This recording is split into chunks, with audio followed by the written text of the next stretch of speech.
జ్యోతిష్య శాస్త్రం ప్రకారం ఈ డిసెంబర్ 28వ తేదీ శనివారం రోజున కన్యా రాశి వారు ఎటువంటి శుభ అశుభ ఫలితాలను పొందుతారో తెలుసుకోవాలంటే ఈ వీడియోని స్కిప్ చేయకుండా పూర్తిగా చూడండి. అలాగే తప్పకుండా మా ఛానల్ని సబ్స్క్రైబ్ చేసుకోండి. ఈ డిసెంబర్ 28వ తేదీ శనివారం రోజు కన్యా రాశి వారు షార్ప్గా ఉంటారు. ఏ నిర్ణయం తీసుకున్నా చాలా తేలికగా ఫాస్ట్గా తీసుకుంటారు. ఒత్తిడి లేకుండా పనిచేస్తారు. పై అధికారుల మెప్పును పొందుతారు. పెద్దవారి ఆశీర్వాదం అందుకుంటారు. కుటుంబ సభ్యుల యొక్క ప్రేమను దక్కించుకుంటారు. ఒక్క మాటలో చెప్పాలంటే ఇంట మరియు బయట తెలివిగా వ్యవహరిస్తూ మీకంటూ ఒక ప్రత్యేకమైన గుర్తింపును సంపాదించుకుంటారు. ఇందులో మాత్రం ఎలాంటి సందేహం లేదు. ఈరోజు కన్యా రాశి వారు భవిష్యత్తుకు సంబంధించి ఏ చిన్న నిర్ణయం తీసుకున్నా సరే వెంటనే అమలు చేస్తారు. ఈరోజు మీరు తీసుకునే నిర్ణయాలు మీ జీవితానికి బంగారు బాటలు అవుతాయి. ఈరోజు కాలం అనుకూలంగా ఉంది కాబట్టి ఏ పని చేసినా ఈ రాశి వారికి పట్టిందల్లా బంగారం అవుతుంది. ఆర్థికపరమైన స్థితిగతులన్నీ మెరుగ్గా ఉంటాయి. పెట్టుబడుల మీద దృష్టి పెడతారు. అన్ని విధాల ప్రశాంతత లభిస్తుంది. మానసిక మరియు శారీరకంగా హాయిగా ఆనందంగా ఉంటారు. ఈ శనివారం రోజు కన్యా రాశి వారు ఆరెంజ్ రంగు దుస్తులను ధరించకండి. మీ ఇష్ట దైవాన్ని ఎర్రటి పూలతోటి పూజించండి.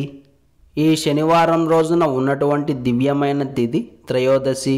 నక్షత్రం అనురాధ నక్షత్రం. రాహుకాలం ఉదయం 9 గంటల నుండి 10 గంటల 30 నిమిషాల వరకు. యమగండం మధ్యాహ్నం 1 గంట 30 నిమిషాల నుండి 3 గంటల వరకు. అలాగే ఈ రోజు యొక్క శుభ సమయాలు మధ్యాహ్నం 10 గంటల 50 నిమిషాల నుండి 11 గంటల 50 నిమిషాల వరకు.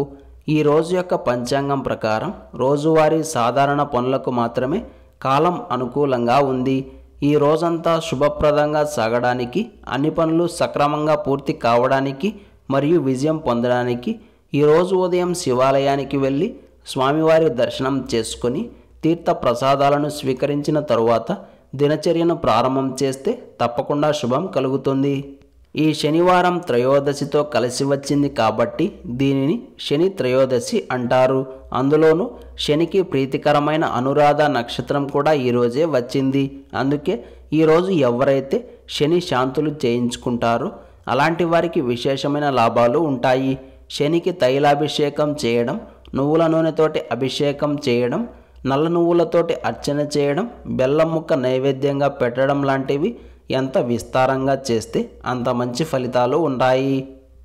అలాగే శని ప్రదోష సమయంలో పరమేశ్వరుడిని ఆరాధన చేయాలి. పగలంతా ఉపవాసం ఉండి ప్రదోష సమయంలో శివారాధన చేసి నక్షత్రాలు ఉదయించిన తరువాత భోజనం చేస్తే సకల శుభాలు కలుగుతాయి. ఈ రోజున మనమంతా ఓం సిద్ధి గణపతయై నమః అనే మంత్రాన్ని పదే పదే జపిస్తూ ఉండాలి. ఈరోజు ప్రదోష సమయంలో శివపార్వతులను 21 కానీ లేదా 108 కానీ పుష్పాలతో అర్చిస్తూ ఓం పార్వతీశ్వరాయ నమః అనే మంత్రంతో ప్రార్థించాలి. ఇలా ప్రార్థన చేస్తే భార్యాభర్తల మధ్య మరియు కుటుంబ సభ్యుల మధ్య సఖ్యత పెరుగుతుంది. వృత్తిరీత్యా వేర్వేరు ప్రాంతాల్లో ఉండే భార్యాభర్తలను కూడా ఈ పరిహారం కలుపుతుంది. అందుకే స్త్రీలు ఈ పరిహారాన్ని తప్పకుండా పాటించండి. చక్కటి శుభాలు కలుగుతాయి. ప్రతిరోజు ఇలాంటి ముఖ్యమైన సమాచారం పొందడానికి వెంటనే మా ఛానల్ని సబ్స్క్రైబ్ చేసుకోండి.